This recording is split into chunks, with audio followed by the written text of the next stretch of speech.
Petlad new education હાઈસ્કૂલમાં ગ્રામ્ય પંચાયતની સામાન્ય ચૂંટણી 2025ની મતગણતરી કહી ખુશી કહી ગમનો માહોલ જોવા મળ્યો। ગ્રામજનો અબિલ ગુલાલ હારથી વધાવતા જોવા મળ્યા। ચુસ્ત પોલીસ બંદોબસ્ત વચ્ચે થઈ રહી છે મતગણતરી ચાલી રહી છે, ત્યારે આગળના ગામોની મતગણતરી ચાલુ છે। મોડી સાંજ સુધીમાં આગામી પંચાયતોના પરિણામો જાહેર થશે। બ્યુરો રિપોર્ટ પ્રિતેશ પટેલ આમોદ, ભાવિક બારોટ ફાગણી, ઋત્વિજ પંડ્યા આમોદ।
મારું નામ જીતેન કુમાર રાજેન્દ્રભાઈ પટેલ છે।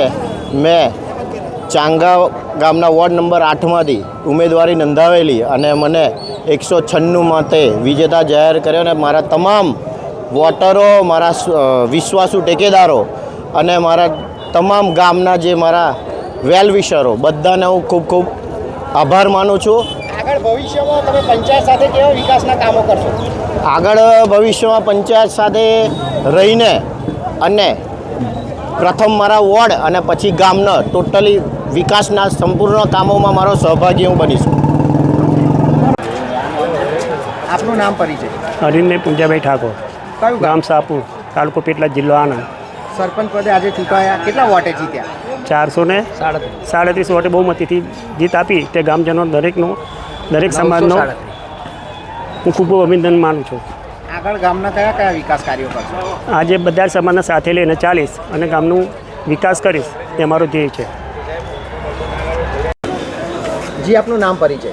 મારું નામ રમેશભાઈ અંબાલાલભાઈ ઠાકોર ઉર્ફે રૂપિયાવાલા। રમેશભાઈ, ચૂંટણીમાં તમે સરપંચ પદે આજે જીત્યા, શું કહેશો?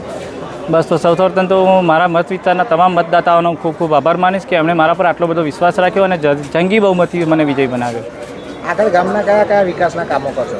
વિકાસના કામોમાં વાત કરીએ તો પહેલું સૌપ્રથમ મારું પ્રાયોરિટી છે શિક્ષણ।